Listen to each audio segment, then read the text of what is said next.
Bueno, buenos días, bienvenidos a esta nueva clase, donde vamos ya a iniciar las técnicas de negociación, la técnica de negociación Harvard en base al libro Sí de acuerdo, cómo negociar sin ceder, que hemos venido hablando durante todas estas clases. Lo primero que tenemos que determinar al momento de nosotros de hablar de una negociación, que ustedes ya lo saben, es sobre el acuerdo, ¿no? Cuando nosotros hablamos de un acuerdo, nosotros tenemos que decir cómo se mide la calidad de una negociación, se mide a través del acuerdo. Entonces, ¿cómo se define un acuerdo sensato? Primero, que sea justo. Segundo, que es durable en el tiempo.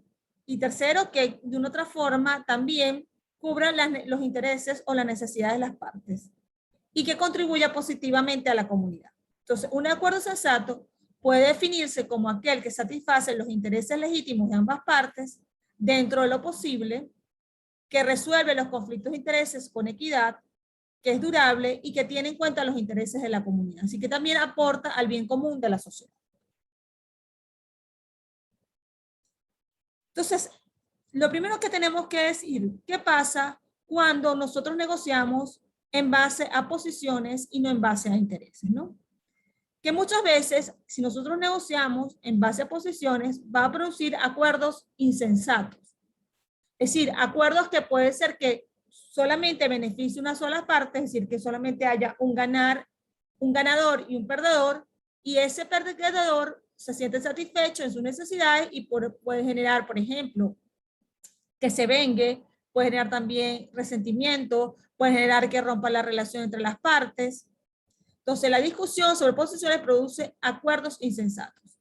El negociador, mientras más aclara su posición, más la defiende contra los ataques, más se compromete con ella.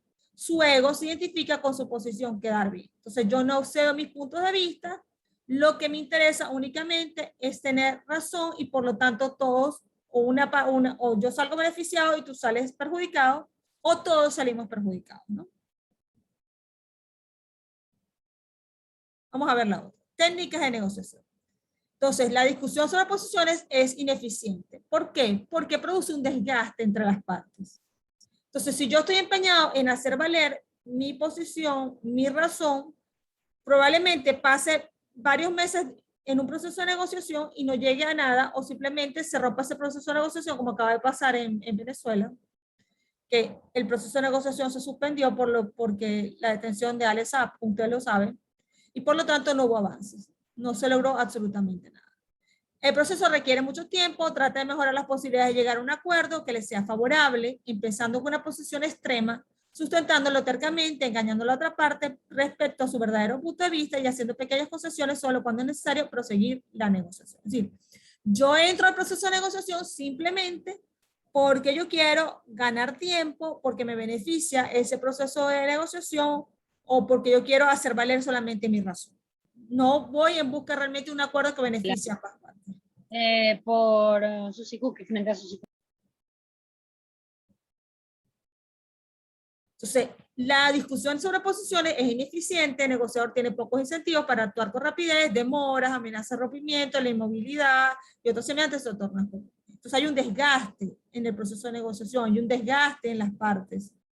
Puede ser que a mí me beneficie ese desgaste, pero al final de cuentas son negociadores miopes, porque ganaré esta vez, pero la siguiente no voy a ganar o las personas no van a confiar en mí. Lo que ya hemos hablado, ¿no? La discusión sobre posiciones pone en peligro una relación. Porque hay enfrentamiento de voluntades, hay ira y resentimiento, propios y legítimos se dejan de lado. Los intereses de las partes propios y legítimos se van a dejar de lado.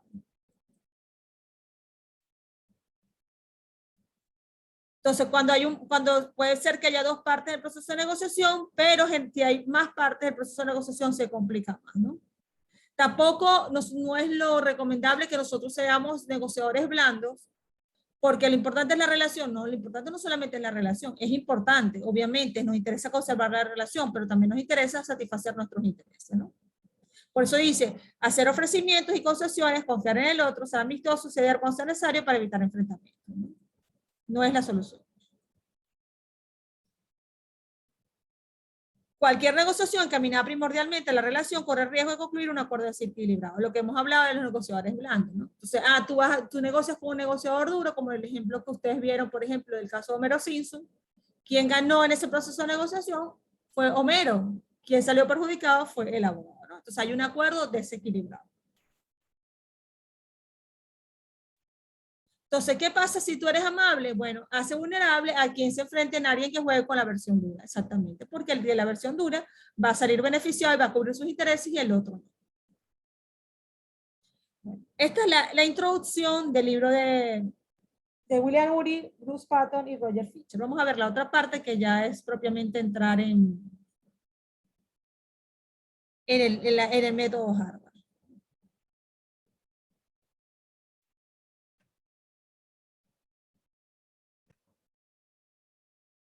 Bueno, continuamos entonces con la parte del libro de negociación de Harvard y vamos a empezar a ver ya entrar propiamente en el contenido del libro, ¿no? Ya hemos hablado por qué negociar en base a posiciones no nos beneficia, ¿no? Sino que más bien produce acuerdos insensatos, ¿no? El quedar bien, es ineficiente, se emplea lo que son las tácticas de demora, las amenazas, rompimiento, la inmovilidad, ¿no? También puede generar resentimiento, porque si una de las partes se ve obligada a ceder en sus intereses, pues esto podría generar futuros conflictos y por ejemplo una venganza o romper la relación, etcétera, ¿no?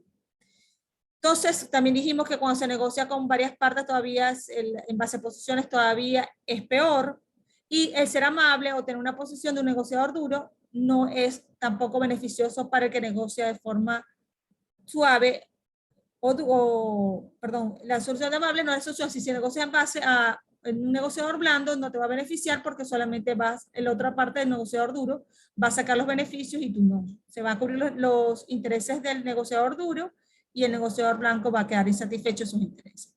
Empezamos a ver entonces los 4 principios o elementos de la negociación Harvard, que ya le hemos hablado la semana pasada, ¿no? Primero, en la persona, los intereses, las opciones y los criterios.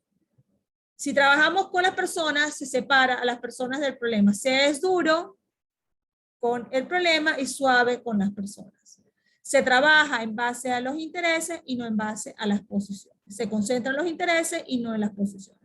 Las opciones, se busca lo que son las opciones de mutuo beneficio, que ambas partes puedan ampliar su torta y salir beneficiados o enriquecidos dentro de ese acuerdo, ¿no?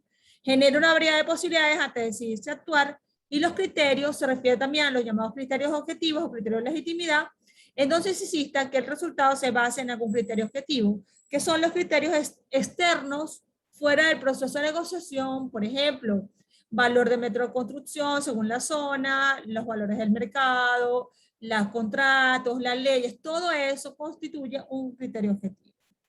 Este lo hemos visto. Estos son los 6 casos de la negociación, de los tipos de negociación. Vamos ahora a trabajar con el elemento persona. Separa a las personas del problema. Lo primero que tenemos que decir, que los negociadores son personas humanas, o sea, somos personas, donde hay emociones, donde hay valores, donde hay diferentes patrones educativos, diferentes puntos de vista, y por supuesto somos impredecibles.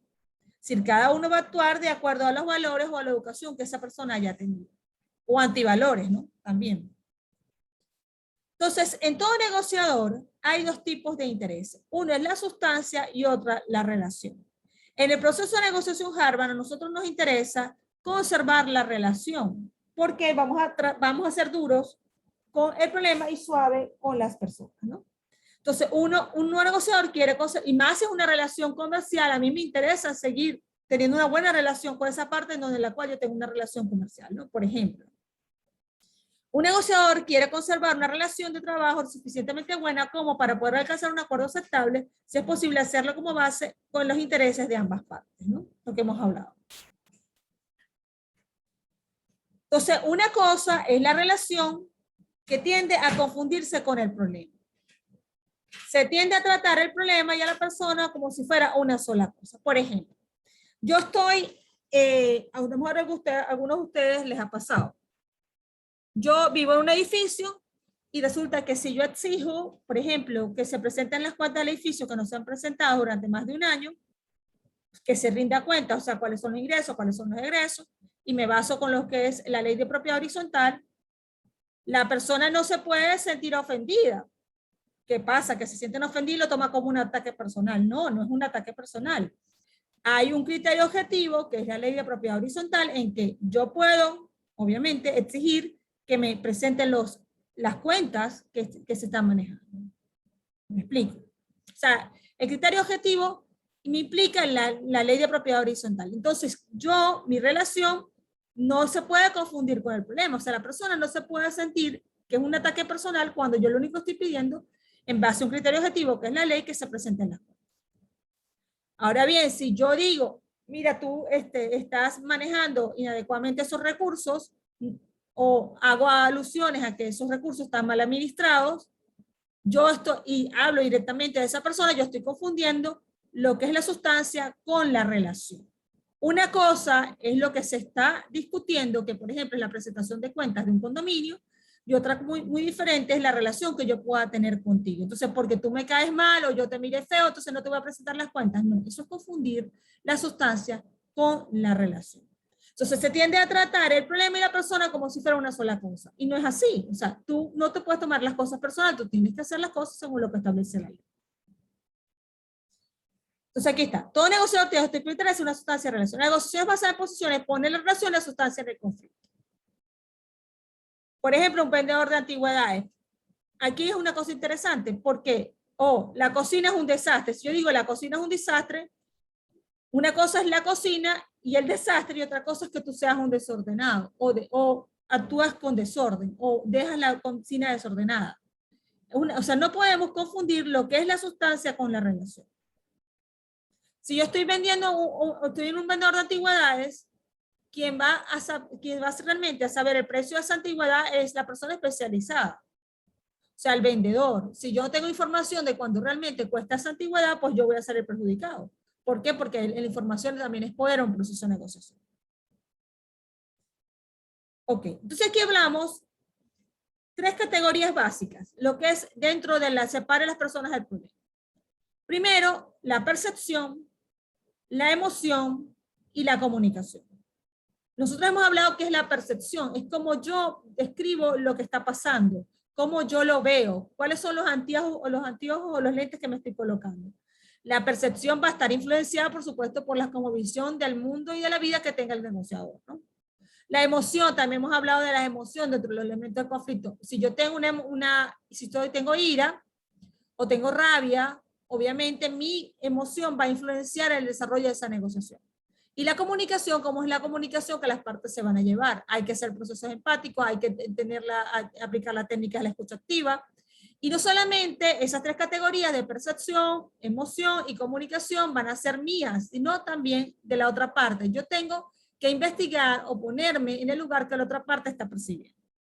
Percibiendo cuál es la percepción de esa parte, cuál es la emoción de esa parte y cómo es la comunicación de la otra parte. No vemos las cosas como son, vemos las cosas como somos. Talmud. Es decir, nosotros vamos a ver y vamos a interpretar los mapas, o sea, la interpretación de la realidad la vamos a hacer de acuerdo a los mapas mentales que cada uno tenga. Por eso se genera también conflicto, porque mi mapa mental va a ser diferente al tuyo y por lo tanto yo voy a ver la realidad de manera diferente. Entonces vamos a empezar a ver aquí lo que es la percepción. ¿Alguna persona, algún estudiante que quiera leer esta lámina?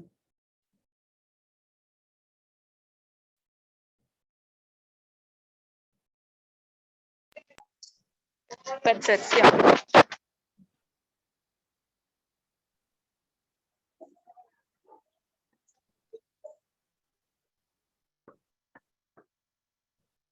Adelante. Profe, yo la leo. Adelante. Ajá. Elementos. Las personas separan a la... Ya. Las personas. Separen a las personas del problema. Percepción. Percepción. Su manera de pensar es el problema. El conflicto no está en la realidad objetiva, sino en la mente de las personas. Exactamente. O sea, los hechos son los hechos. ¿Me explico? Como tú interpretas los hechos, ahí va a estar tu realidad. ¿Me explico? Por ejemplo, si yo veo un condominio, lo digo porque tengo, en el edificio donde yo vivo, pero hay problemas de administración de condominio. Si yo veo un condominio que no hay vigilante, que no botan la basura, yo puedo interpretar son los hechos objetivos. ¿Ok? El hecho objetivo es que no hay un vigilante o que no están botando la basura, no están regando las matas, etcétera, no hay mantenimiento. Ese es el hecho objetivo. ¿Cómo lo interpreto?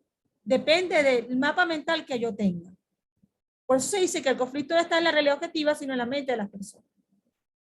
Yo puedo interpretar que no hay dinero, puedo interpretar que hay una mala administración, puedo interpretar que las personas no tienen capacidad para gerenciar, puedo interpretar muchas cosas, pero eso va a depender de mi mapa mental o de la realidad que yo me he generado a través de esos hechos objetivos.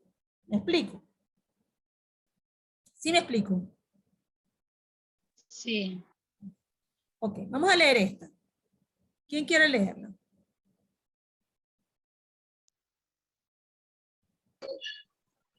Yo lo leo, profe. Adelante, adelante. Separe la relación de lo sustancial. Enfréntese directamente con el problema. Por útil que pueda ser el análisis de la realidad objetiva, finalmente es la realidad, como la percibe cada una de las partes, lo que constituye el problema en una negociación y lo que abre el camino hacia una solución. Exactamente, exactamente.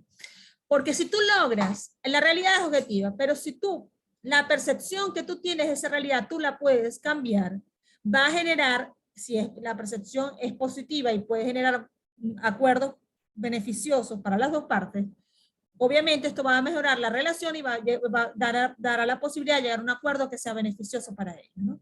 O sea, abre el camino hacia una solución. Lo importante aquí es que nosotros sepamos que hay una realidad. Esa realidad puede ser objetiva, pero esa realidad también es percibida de acuerdo a los mapas mentales que nosotros tengamos. ¿Qué es el mapa mental? Son los diferentes valores, intereses, necesidades, educación, como visión del mundo y de la vida que las partes tienen. ¿Me explico? ¿Sí me explico?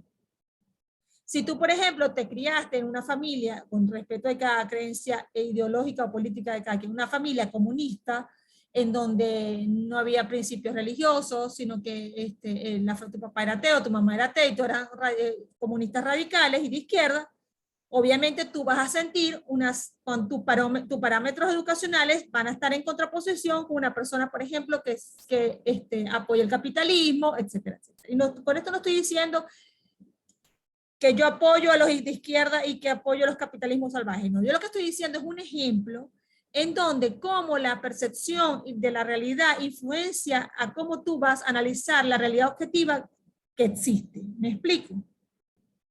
Eso es lo que estoy diciendo. Que si tú logras hacer procesos empáticos con la parte y ponerte en lugar de la otra y poder observar, que no quiere decir que yo esté de acuerdo, sino respetar, puede abrirse caminos de solución sobre eso. Ok, sigamos. Vamos a separar a las personas del problema.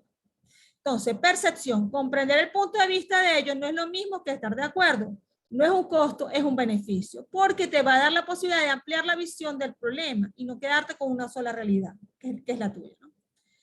No deduzca sus intenciones con base a sus temores. Las personas tienden a suponer que lo que ellas temen es lo que la otra parte se propone hacer. Entonces, nos creamos ansiedad, miedo sobre cosas que a lo mejor nunca van a suceder o que la otra parte no va a hacer, por ejemplo, ¿no?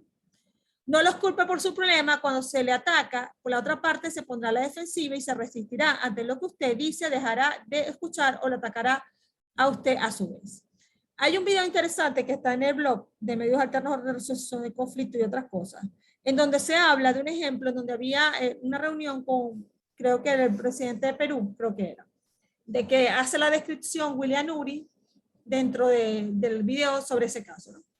Fueron los empresarios, supongamos que era Fede Cámaras, que se reunió con el presidente.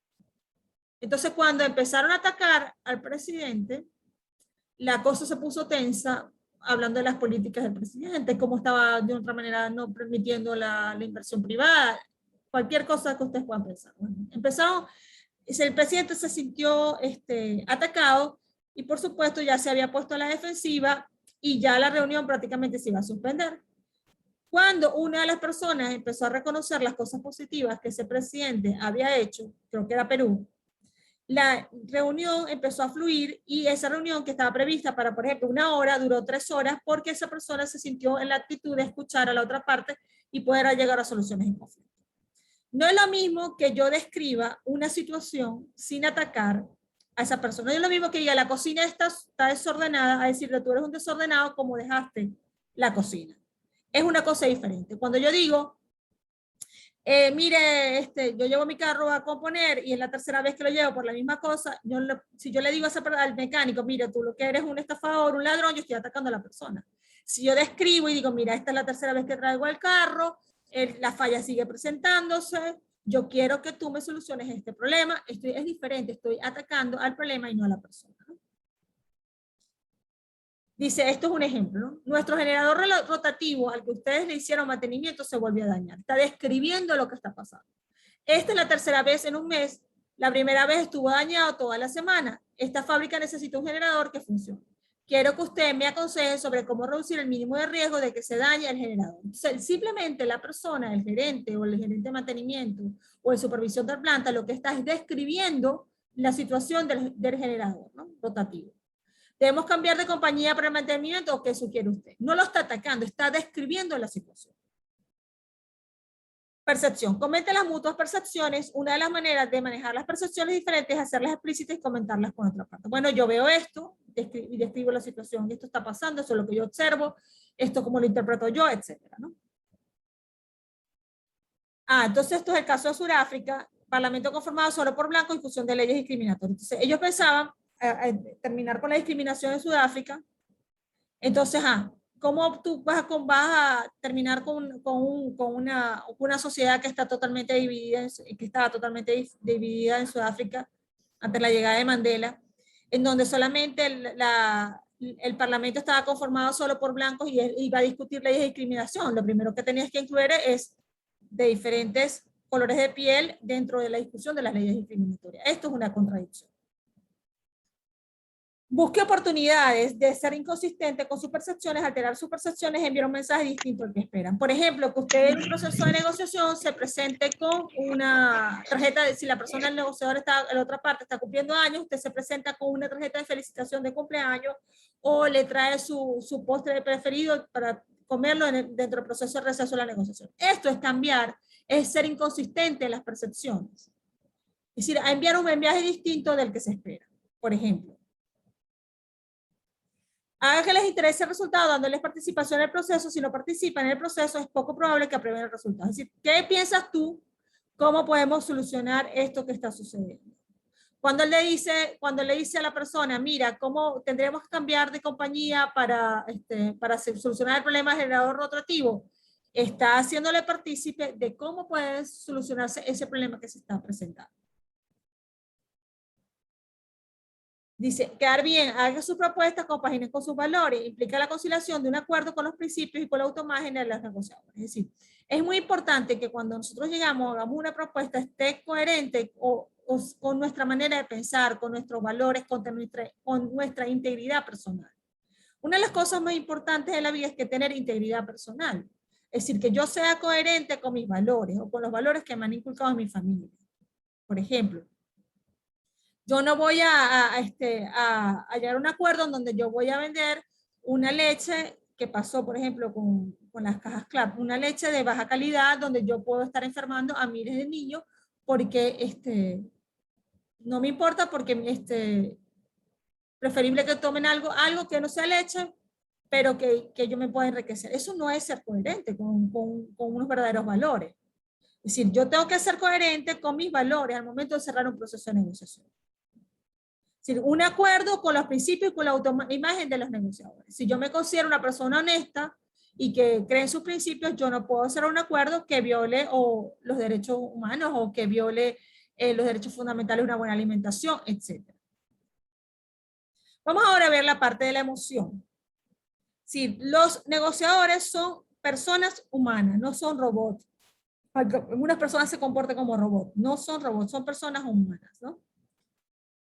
Es decir, los sentimientos pueden ser más importantes que las palabras. Si una persona se siente amenazada, puede actuar de manera violenta, puede sentir que se tiene que defender y por lo tanto hacer cosas que no habrías hecho si no se sintiera amenazada. Pero aquí lo importante es saber o gestionar esas emociones también dentro del proceso de negociación, ¿no? Primero, en la emoción, reconozca y comprenda las emociones, la de ellos y las suyas. ¿Qué siento? ¿Qué emoción siento? ¿Cómo puedo gestionar yo esa emoción? Si me siento alterado, si me siento nervioso, si siento ira hacia la otra parte, pues yo tengo que gestionar esas emociones, pues me retiro, pues respiro hasta 10, respiro hasta 100, suspendo el proceso de negociación por 20 minutos hasta que yo me tranquilice, es decir, gestionar de manera adecuada esas emociones, ¿no? Primero reconocerlas y comprenderlas. Escúchela y trate de percibir cuáles son sus emociones. Procure que las emociones, no veo lo que dice aquí, procure que las emociones, no sé si se hagan explícitas y se reconozcan, y reconozcanlas. También permitir que la otra parte se desahogue. Escuchar en silencio, se responder a los ataques, minimiza su apoyo a los aspectos explosivos, es decir, cuando la persona está alterada, pues preferible guardar silencio y esperar que esa persona se tranquilice. No reaccione a un estallido emocional. Ustedes pueden ver la última, que me la tapa la... Sí, use gestos simbólicos. Use gestos simbólicos. Usted gesto simbólico, por ejemplo, el silencio, una sonrisa, una mirada, también son gestos simbólicos. Y esta de aquí, la de abajo que decía, lo que pasa es que la parte de abajo del Zoom me lo tapo. Procura que las emociones se hagan explícitas y reconózcanlas como legítimas. Exactamente. Las emociones no son buenas o malas. Las emociones son emociones, depende cómo yo las gestione. Lo importante es que uno las sepa manejar, las sepa gestionar. Si yo tengo un ataque, voy a tener un ataque de ira, pues preferible que yo me retire, o cuente hasta 10, o cuente hasta 100, depende de la rabia que yo tenga, ¿no? O me retire del proceso de negociación por un momento. Entonces, comunicación. Vamos a ver ahora comunicación. Escuche atentamente y reconozca lo que dice. Comprender no es lo mismo que estar de acuerdo. Hable con el fin de que se le entienda, háblele a la otra parte. Independientemente del número de personas que intervengan, las decisiones importantes se logran por lo general cuando no hay más que 2 personas presentes en la habitación. Es decir, que muy probablemente las negociaciones se cierran con 2 personas. Es decir, no, habrá muchos, pero se va a cerrar el acuerdo cuando hay una verdadera comunicación entre 2 personas y se puedan entender, ¿no? Hable sobre usted mismo, no sobre ellos. Es mejor prevenir, conocer a los otros y averiguar qué les gusta y qué les disgusta. Tratar a las personas como seres humanos. Esa es la parte de comunicación. Consejos prácticos. A ver, ¿quién quiere leer los consejos prácticos? Yo, profe. Adelante.